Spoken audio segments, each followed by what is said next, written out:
Let's go!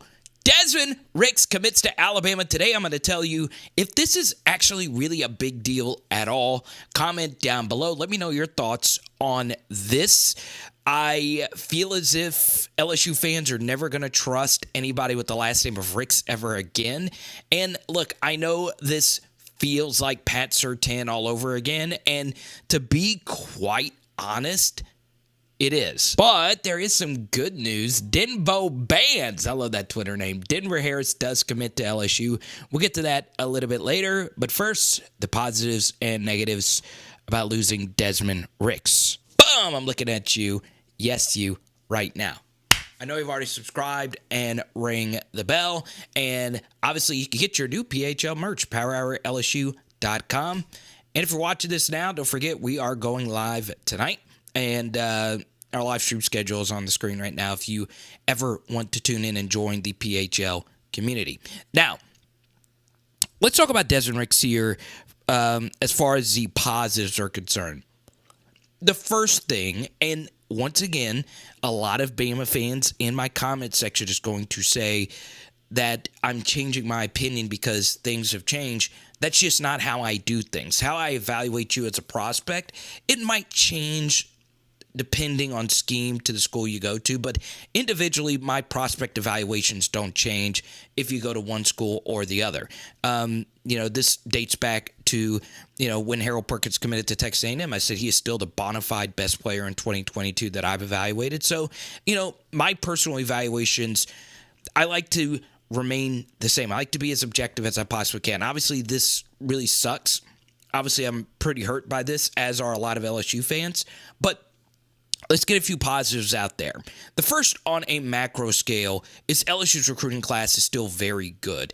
It is still going to be a top 10 national class. So there is something to be said about that. And I do think, in Brian Kelly's first full cycle, despite, plenty of Notre Dame haters saying otherwise, Brian Kelly can indeed recruit. So, this was a very good cycle for the first time around. We should focus more on these Lance Hurds, the Kyle Parkers, and everybody that signed, not only, recruit-wise and in the transfer portal. Another big positive here is Elias Ricks. I say Elias Ricks. It is basically Elias Ricks. But anyway, Desmond Ricks, let me be as fair as I possibly can. Do I think he's good? I really, really do think he's good. Do I think he's special? No. And when I say special, I like to be as fair as I possibly can when I say the word special, right? I don't like tossing it around all that often. Last year, I thought two of LSU's recruits that they brought in were special, and that was, once again, Harold Perkins and Emory Jones. And I also had really high grades for Will Campbell and Walker Howard, okay? So, I don't like to throw the word special around that often anyway, but I don't think Desmond Ricks is on the same level of a Pat Surtain or a Derek Stingley Jr., and the recruiting ranking somewhat reflects that. Yes, he's still a 5-star, but he is not a top 10 national player. Something else about playing corner at IMG Academy is you don't play a whole lot of big-time competition throughout the course of the season. Yes, every now and then you play, Deshaun Womack School in Maryland, DeMatha, I believe. I know that's not it. It's St. Francis or something like that. But honestly, you play a lot of these 96-0, 48-0, quite literally. Go look at the schedule. Say it, they're crazy. You play a lot of these different schools that, don't really give you a whole lot of competition. So it is very interesting.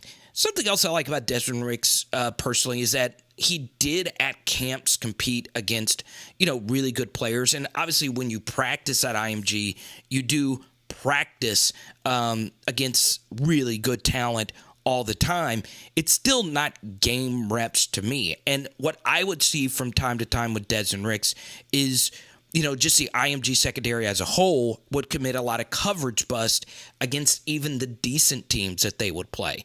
Now, that wouldn't necessarily be Desmond Ricks' fault, but, I could see some bad habits beginning to develop if you do that, and that's for any secondary where you constantly give up blown coverages. When I was scouting him last week, they played a school in Alabama this past year, and there were multiple instances where they struggled to banjo a DB situation, and it would just be wide open walk-in touchdown. So it is very interesting when you look at something like that. And I also did twice see Desmond Ricks make business decisions when it comes to making a tackle. He is not the most willing tackler. He is a little bit of what I like to call a glider.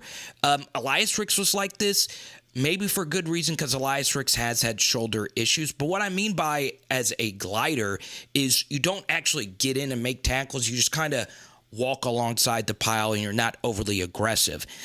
That's just part of, what my evaluation showed when I was looking at his high school tape. Something else that I found to be very interesting about Desmond Ricks, and quite honestly, I don't think I have ever seen a prospect actually do this, but he wiped all his highlights. But it is true, Desmond Ricks did not put any highlights up on Huddle, or he might have had some highlights up there, but he did delete them, which is kind of interesting because it's kind of hard to find Desmond Ricks highlights because of what we said a minute ago. There's not a whole lot of great quarterbacks you play, and IMG's pass rush is always going to be really good because they got 5 stars everywhere. So you don't really get much good game action. But it is a little interesting that you have no highlights up. I don't know exactly why that is. I don't know if they've. I'm pretty sure I've seen highlights on his page before. I don't know. It's a little strange. Let me put it that way. So, for me, I think he's a corner that does lack some physicality, does lack, some seasoning. Playing at IMG for these, past 2 seasons. Boom! I'm looking at you. Yes, you right now. What is it that your grandma always asked you? Do you want to start with the bad news or the good news? Well, it doesn't have to be your grandma. It could be anybody. Well, today we started with the bad, missing out Desmond Ricks, so we're going to give you the good, baby. Denver Harris commits to LSU. Now, once again, a lot of people are going to accuse me of after-the-fact kind of stuff, but you can ask King Ulysses. You can ask a lot of people how I felt about Denver Harris coming out of high school. I thought he was really, really, really good, and I am really excited that he's coming over to LSU. Yes, I know. What about the character concerns? We'll get to that in a second. I know he went Tokyo Drift in a parking lot, and it was very scary, but who cares? He was 18, right? Kids make mistakes. This is his second chance. I also think LSU was a school that he wanted to go to. From the get-go, his stepdad is Tack Minor, LSU, former LSU point guard. Tack is probably very familiar with Baton Rouge. I brought this up on the live stream the other day. Denver Harris had to make his college decision the same weekend he played a state championship high school playoff game. So, he probably wasn't really fully set on making a decision, but he did. And I think he just never really wanted to be in College Station. Now he's getting to be at LSU DBU, and hopefully we get the 5-star that Denver Harris is known to be in recruiting circles. And when he did play for Texas A&M, he was fine. He was a good tackler. He was, decent in coverage. Of course, freshman mistakes are with every defensive back. But look, Denver Harris is a 5-star, and for good reason. So, obviously, you can make the case, is Denver Harris a better player than Desmond Ricks? I don't know. We haven't really seen much of Desmond Ricks, but we do know Denver Harris has more tape available, not only in high school, but, from a actual Division I college football season. So, yes, I'll take Denver Harris over Desmond Ricks. So, really good stuff here by the LSU staff. And look, this has just been the case throughout LSU's recruiting cycles, right? You look at when, Notre Dame fans are making fun of our 44th ranked recruiting class. Boom, Jamar Cain hit you with Jackson Howard and all those elite recruits when they committed. Well, we lost Jaquelin Roy, and boom, an hour later, we bring in 3 transfer portal defensive linemen, and now you lose Desmond Ricks. Boom, we get another 5-star corner through the transfer portal. And look, Brian Kelly said in a recent press conference, if he was to get transfer portal DBs, he doesn't want the one-and-dones. I mean, he probably wouldn't mind a one-and-done if he's a stud, but He wouldn't just want one and done. He would want somebody that could play multiple years. And Desmond Ricks Denver Harris has 3 more years of eligibility. So this is obviously really good for LSU. And this then leads us into why the Desmond Ricks loss was a big deal, but why the Denver Harris gain makes you feel a lot better. So what you're looking at here is a list of the top ranked LSU defensive backs of all time, according to their national recruiting ranking.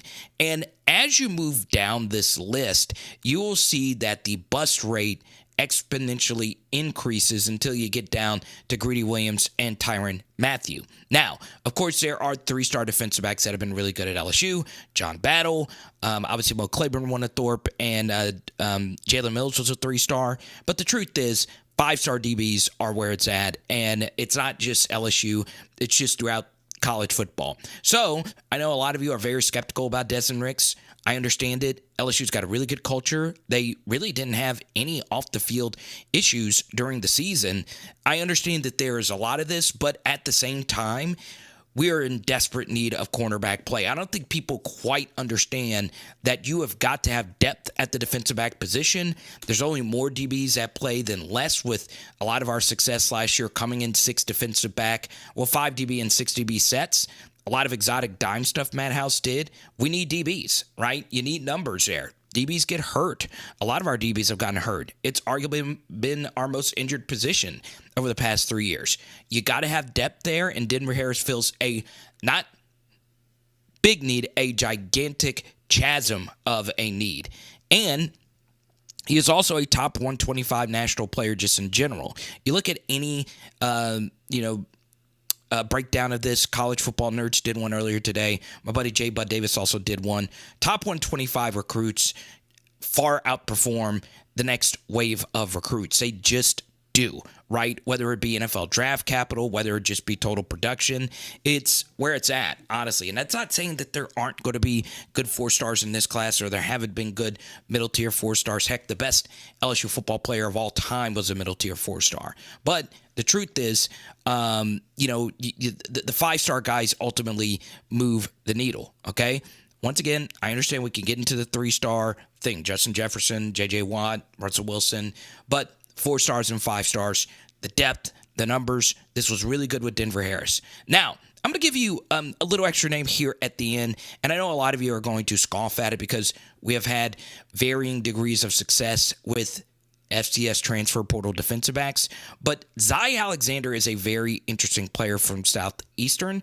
I saw a tweet that he retweeted from Matt Moscona about LSU being interested, so there might be some smoke there. I've also gotten this one confirmed from someone else that there is some serious gusto there. And shout out to Southeastern, my best friend Blake Rufino. Check me out Monday nights on AYS. Is a former Southeastern Lion. I'm interested. I am interested in any corner that's 6'3" and grabs one-handed INT. So that's it. I'm very interested to kick the tires on Seven Banks, if he can even play next year, even if he's medically cleared, or even if he has any eligibility left.